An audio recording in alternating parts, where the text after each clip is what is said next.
I'm here at Road America, this Racing Nation, Eddie LePine, with a special guest. We're at the store at Road America with Burt Levy, the wonderful, the one and only Burt Levy. When I first met Burt, he made me move cases of his books in very hot temperature and made me unload his car, and that was my first meeting with him. I really didn't like him too much, but I've grown to like him. And one of the reasons why is this book right here, The Last Open Road. This man, this book has been around for what? Tell me about it. Almost 25 years. First of all, I did not make Eddie do that. He was a willing lackey. Secondly, this book, I had been writing for a couple of car magazines, basically as a way to get my racing for free. And I had this idea, I wanted to write a novel about racing, but racing the way I knew it, not the way it's usually portrayed in all the fiction you've ever seen or all the movies you've ever seen. So I sat down around the pool at the Bahamas Vintage Grand Prix in 1986. I was driving for Joe Marchetti down there and started work on it. It took me 8 years because I didn't know how to write a book. And I finally got done with it, and I thought, this is really good. And I sent it off to every publisher in New York, and they all turned it down. A couple of them liked it, but said there's no market for, car racing fiction. And so I went to my wife, who's standing right over there, and I said, I think there is a market. We need to do this ourselves. And she said, what are you planning to do for money? And actually, she backed me up. We took out a second mortgage to do the first printing of this book. And Jack Webster remembers those days, and Eddie does. I'd show up with a couple of cases of books in my car and literally buttonhole people and tell them, you need to read this book. Fortunately, it got good reviews. We sold out a couple of printings. It got picked up by a major publisher who we have since bought it back from. It's now in its 10th printing. It's being used in a couple of high school and college English classes. Over 50,000 sold, which is good for any novel unless you're Stephen King. And it's found an audience, and it's led to the books you see here. This is one long story. I should tell you what this book is about.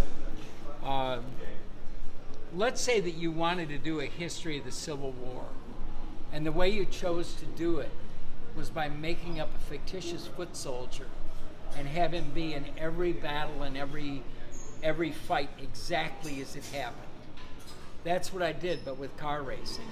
All the history in the books is exactly as it happened, but with my fictional characters woven in. My narrator is a 19-year-old gas station mechanic who one of his customers buys a Jaguar, and then they find out about a race out of Bridgehampton, and pretty soon they're going to the Mexican road race, the first race here at Road America. One of the characters goes to race in Europe on the Ferrari team when Phil Hill won the championship. These two and the one I'm working on now are the story of the GT40, which I call the 200-mile-an-hour steamroller. And we found an audience that likes them, and I enjoy doing it. It's a lot of research, but it's a lot of fun. Made us a lot of friends like Eddie and Jack, and that's why I'm here. And this is why he sells lots of books. He talks to the people until they buy a book and leave. And he gets these people follow him all over. I have people that never met him before, and they read one book and they wanted the next book. They wanted the next book. They are, and he's got this following, and it's like a cult. I think. I don't think they drink the great Kool-Aid, but he just has a following. We have these decals that we give away free with the book, and if you come up here particularly on a vintage race weekend, you'll see these decals on a lot of the race cars and a lot of the spectator cars in the car parks. And they're just people that like the books and help us spread the word. And then we had a decal for this too. My late friend Art Eastman came up with this wonderful logo it's called Montezuma's Ferrari. And as you can see, it's just chili peppers. Although some people have felt that it looks a little like someone else's logo. Matter of fact, we got a cease and desist letter from Ferrari over it. They didn't like it at all. So, you know what? You need to go check out Burt's book. Start with The Last Open Road. It'll be around a long time. God, I hope long so. past he will be here. That's for sure. Where can you find them? Okay, they are available at many race course gift shops, museum gift shops, but also many major bookstores. Amazon has them. They're all available on Kindle and Barnes & Noble Nook if you want to do ebooks. You got to be accessible. You got to be out there. If you want an autographed copy, go to my website, lastopenroad.com. Place an order there. There's a place that you can fill in, sign it to so-and-so, and any personalization you want, we're more than happy to do it. And he's also at a lot of vintage events. Yeah. And like this weekend at Road America.